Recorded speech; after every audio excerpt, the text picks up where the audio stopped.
You really have to ask why.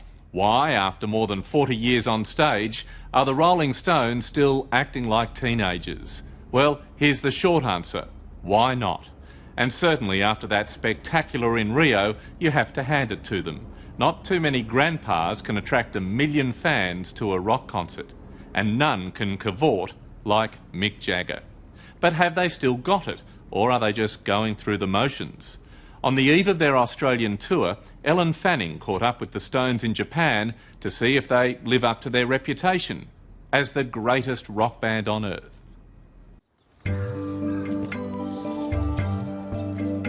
It's spring in Nagoya, time for a gentle walk through the Imperial Palace to find serenity among the cherry blossoms.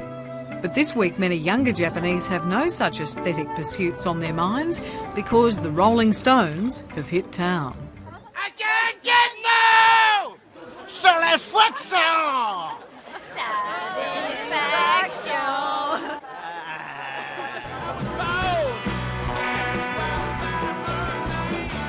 It's extraordinary to think that the Rolling Stones are into their 5th decade and they are still a cult act. The combined age of the band, that's Mick Jagger, Keith Richards, Ron Wood and Charlie Watts, is 246 years old.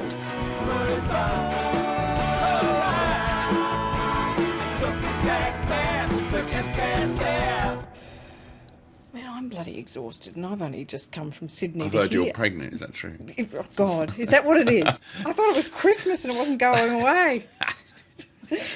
But if you can give a modicum of comfort to every 40 to 60 to 70-year-old man out there, do you ever wake up in the morning and feel stiff in all wrong places? No. Sorry, mate. I don't.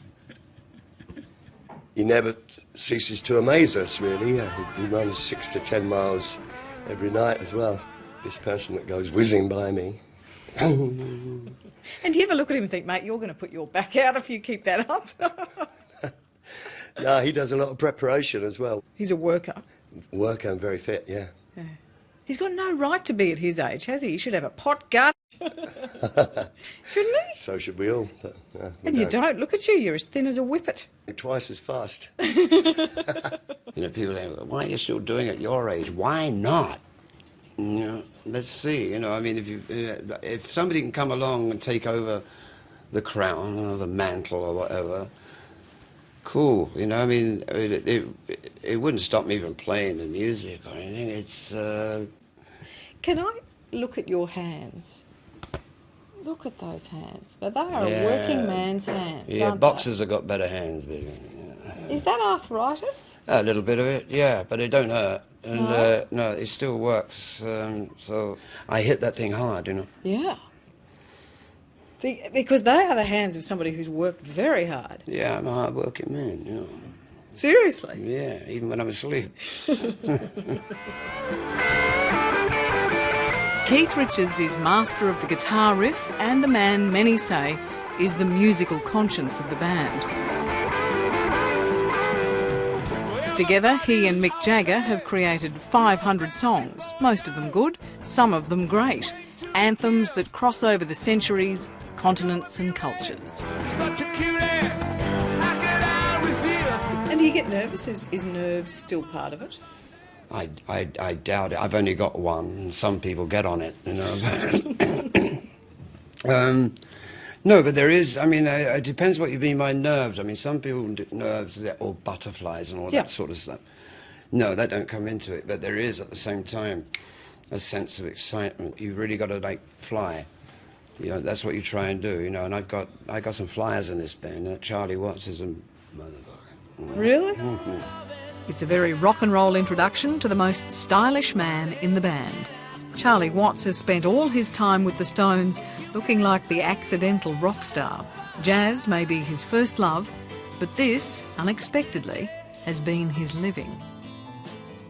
You're a very stylish chap.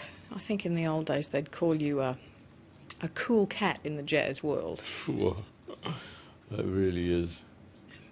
That's out the arc. Go on. How did you end up hooking up with one of the wildest rock bands on earth? Because they weren't then. They were just another bunch of kids that I played with. I played with loads of them. Did you think they'd last? No. Because nobody, you know, I was 20 and nobody did.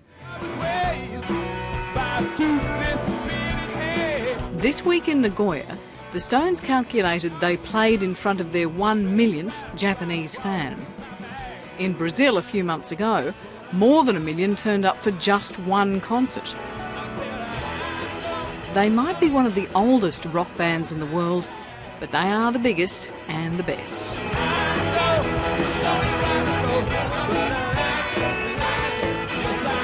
You know, you've been around so long. So long. Does it feel long? You know, we first came to Australia in 1965, I think. I wasn't even born in 1965. Don't tell me that. And what's at stake? Do you have to prove yourself every night?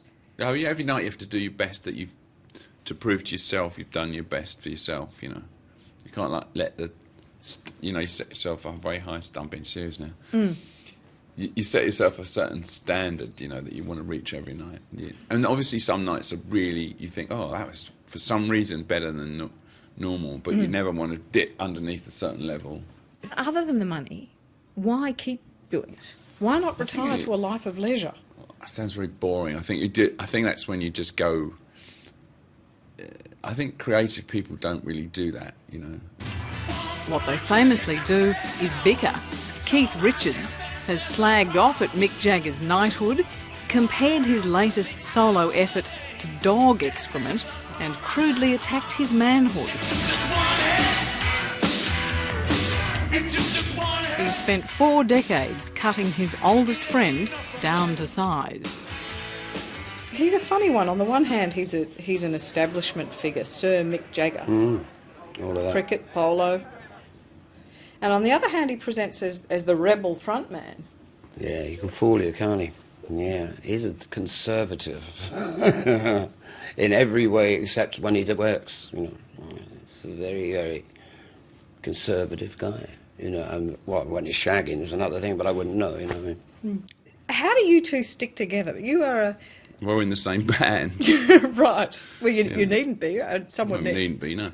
But we are, and we've been in the same band for a very long time. You sense the tension, but it's masked by the company line.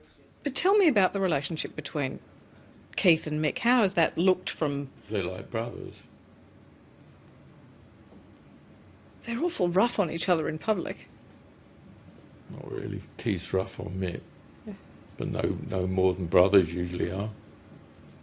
Well, I think they got over that many years ago now. It could get bad, and it did, but they've come out the other end of the tunnel now, and they're getting on like they did in the sandpit. When they were 4? But scratch the surface and look at what you find. You seem very forgiving of him when he says these things about you publicly, about your music and your solo album, about your knighthood, these sorts of things. The thing about Keith, well, I think I'm a very forgiving person, and he's, you know, shoots off his mouth when he's drunk, basically. So that's, you know, so you have to sort of forgive a lot of people that just shoot off their mouths. You never want to punch him? Oh, quite often. But, you know, I don't... And you never do? I never give in to physical violence with Keith because it doesn't really get you anywhere. Yeah. Well, he says that part of the key to it is that he's a forgiving guy and that you only say nasty things about him when you get drunk and shoot your great, mouth that's out. his version, is it? Yeah, okay, flip the coin, you know, I ain't going to say no more. Yeah. Does it make you mad or you just shrug your shoulders? No, it's... you know, Mick's Mick, you know, I mean, and he's always going to be like that about me. But if he thinks he's a forgiving guy, I forgive him. He presents as a sort of sozzled pirate. Is he really a sozzled pirate? I don't know if his seafaring abilities are really up to scratch, to be honest. And the sozzled part where you said it, I didn't. You've known him for a long time. Do you think you love him? Love. Yeah. Love between men. Love between sozzled pirates, you mean? Yeah. Is this a way to go? I was saying to him, you present as a slightly sozzled pirate. And yeah, well, slightly is a bit of an insult. Is it an insult? Are you even a bit sozzled? Because how can you play the guitar like that? It depends. what's in there? It What's in depends. That's a nuclear waste. A nuclear waste? Yes, that's vodka and orange soda. Yeah. How strong's the vodka? Can I have a No, sniff? you have a sip. You know, Well, I don't can't do the really. baby any good. Probably don't want the lithium. Keith Richards is the world's most famous drug addict. Through the years, he's smoked, drunk, snorted and shot up everything. Today, only the cigarettes and the grog are left. Well, well, let me say, don't try that at home. But everybody's different, you know. I mean, yeah, I went through all of that, and so you go through it. I mean, it's not pleasant. It's you know, I got bored being a junkie, actually. Yeah. Every band member has waged their personal war on drugs. It took Mick 25 years to get clean.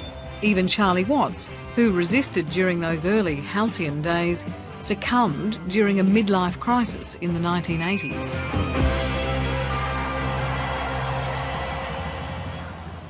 I used to take things to make me livelier when I was young, and I couldn't do that now. You know, I'd be dead. Because there's a theory that you've all had your demons and you've all fought and overcome your demons in a way to save the band. Yeah, I think subconsciously as well as consciously we all have a huge percentage of let's save this institution, yeah. I can't get no satisfaction. I can't get no satisfaction. On stage, they're inspired, appropriately enough, by American blues legends who played well into their 80s. They may still bicker and struggle to behave like grown-ups, but when you want to know how on earth they keep going, their answers range from the gym to the bedroom. I've got this trainer, right? He doesn't really work me very hard, and I always worry that I'm not working hard enough. Because I never feel stiff from the training, you know. And some friends of mine, they go in the gym and they go, oh. I said, you're overdoing it, you know. So don't overdo it, that's what I say. I don't know. I suppose keeping yourself in shape, really. To do what I do. To do what Mick does, he needs to do that as well. Now, the two reprobates will be... you'll have to ask Mick, you'll have to ask Keith and Ronnie what they do, but they have another version of physical fitness. What's he talking about? He said to ask you. Probably sex. And no, I do my light Tai Chi exercises and I don't think that's what he meant. a few stretches. Depends what you're pulling on, I suppose. I can vouch for the sex, I'm his wife. I was going to say, is anybody in this room your wife? Yeah, me. Oh, good for you. Well, have a smile at that camera. But thanks, guys, and thank you. Lovely to meet you. That was lovely. Good for you. And he's going to be 60 next year, by the way. Is he? Said Well, two. yeah, well, I'm not. Oh, I My see. birthday until June. Come June on, 1st. you're 60 next year. admit Thanks, it. guys. See you.